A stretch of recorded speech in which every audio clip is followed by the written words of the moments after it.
જોઈ લો મિત્રો, આપણા ત્યાં મોબાઈલ રિપેરિંગમાં આવ્યો ઓપ્પો F21 પ્રો। જો પાછળથી તૂટી ગયું હોય એ તો વાંધો ના આવે, ચાલે ઢાંકણું।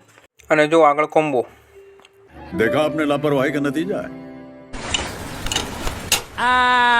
अभी मेरे को समझ में आया इसका एक्चुअली प्रॉब्लम क्या है। इसका पूरा गियरबॉक्स बाहर निकालना पड़ेगा। गियरबॉक्स फिर तो बहुत वक्त लगेगा भाई, टाइम तो लागશે જ ને। જો આપણે હવે લિક્વિડ લગાવવા માંડી જાય કે ઢાંકણું ખોલવા કે ઢાંકણું વધારે ના તૂટે, ઓમે તૂટી તો ગયું હોય ભાઈ, વધારે તૂટી જાય એટલે આપણે સાચવીને ધીમે ધીમે ખોલી લઈએ એમ, તો શું વધારે ના તૂટે તો સારું કસ્ટમરને એમ।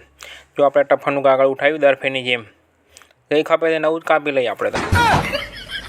જો આપણે ધીમે ધીમે મળી જાય કાગળથી ખોલવા, નકો તમે શું બ્લેડ કે એવું લગાવો તો હમણાં ફરદીને ખુલી જાય પણ તૂટી જાય, ટુકડા થઈ જાય કાચના, એટલે આપણે સાચવીને ખોલી નાખીએ। હવે આપણે સિમ કાર્ડ કાઢીને બધી સાઈડમાં। अरे ये तो खुल ही नहीं रहा है। अरे पतलू, वर्षों का पुराना जाम पाइप लग रहा है, फिर भी खोलना तो पड़ेगा ही। जो આપણે મોબાઈલ ખોલી નાખ્યો, હવે કોમ્બોનો બેલ્ટ કાઢીને આપણે કોમ્બો કાઢી નાખ્યો બહાર। આવો નવો જ કોમ્બો આપણે મંગાવ્યો હોય, એવો ને એવો જ સારી ક્વોલિટીનો જો આ રહ્યો। હવે આ કોમ્બો આપણે લગાવીને ચેક કરી લઈએ કે કમ્પ્લીટ છે કે નહીં। જો આપણે સોકેટ લગાવી રહ્યા, એકવાર ચાલુ કરીને ચેક કરી લઈએ કે ઉપર ચિત્ર દેખાઈ જાય, પછી કમ્પ્લીટ ચેક કરશું। જો ઓપ્પો લખાઈને આવી ગયું, ફાઇનલ કોમ્બો ઓકે। હવે આપણે ગ્લુ રિમૂવરથી સાફ કરવા માંડીએ। આપણે ગ્લુ રિમૂવર મશીન આવી, बात तो सही है। એનાથી આપણે સાફ કરી નાખીએ। ગ્રાઇન્ડર, અમારે જેમ ગ્રાઇન્ડર કહેવાય, આપણા કાંઈ ગ્રાઇન્ડર છે, असली ગ્રાઇન્ડર છે આપણા કાને। આ બધા નાનકડા ગ્રાઇન્ડર છે મોબાઈલના। જો પછી બ્લેડથી સાફ કરી રહ્યા આપણે, બ્લેડથી સાફ કરી નાખીએ તો કમ્પ્લીટ ફિનિશિંગ આવે। ક્યાંક ક્યાંક રહી ગયું હોય ને તો બ્લેડથી સાફ કરવું પડે આપણે।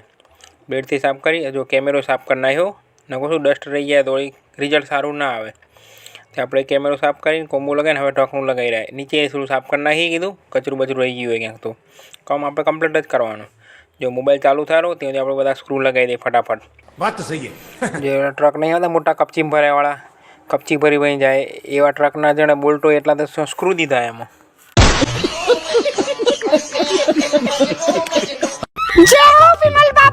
જો હજી અમુક સ્ક્રૂ હજી બાકી આપણે લગાવવાના, બધા ગોતી ગોતીને લગાવી દઈએ કમ્પ્લીટ કે હોલ રહી ના જાય બાકી। જો આપણે સ્ક્રૂ લગાવ્યા પછી ગ્લુ રિમૂવરથી વળી પાછળ સાફ કરી રહેલું ઢાંકણું લગાવવાનું હોય ને અહીંયા, એટલે આપણે કમ્પ્લીટ સાફ કરી નાખી અને પછી ઢાંકણું ચોંટાડશું આપણે। હવે જો આપણે ઢાંકણું લગાવી રહ્યા, હવે એમાં જો મારવી પડશે આપણે વ્હાઇટ પેસ્ટ। આમાં બ્લેક પેસ્ટ ન ચાલે, કેમ કે આ ઢાંકણું એ ટાઈપનું ને એટલે આ વ્હાઇટ પેસ્ટ જ લગાવી રહ્યા। જો આપણે સ્પેશિયલ અમુક મોબાઈલમાં વ્હાઇટ પેસ્ટ જ આપણે વાપરી રહ્યા। જો વ્હાઇટ પેસ્ટથી લગાવવાનું ઢાંકણું મારી, એ શું કાંચ પડી ગયા ઘડી ઘડી, એટલે હવે આપણે ત્યાં થોડી પેસ્ટ મારીને ચોંટાડી દઈએ કાંચ। જો ચોંટી ગયો ને એ હવે આપણે ઢાંકણું લગાવી દીધું, સિમ કાર્ડ લગાવી દીધું આપણે સાચવીને। જે આપણું જવાબદારી હોય એ પણ આપણે પ્રમાણે કામ કરવું પડે। તે ઢાંકણું લગાવી દીધું। હવે કોમ્બો ચેક કરી લઈએ આપણે। કોમ્બો ચેક થઈ ગયો કમ્પ્લીટ।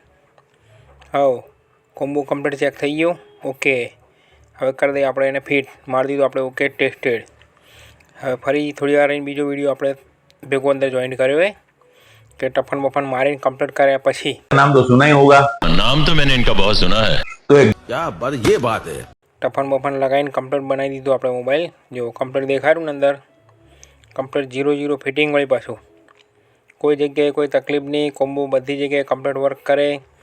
જો આપણે કીપેડ દબાઈને ચેક કરી લઈ કે કમ્પ્લીટ દબાવે 1 2 3 4 5 6 7 8 9 10 11, અલ્યા ભૂલ પડી,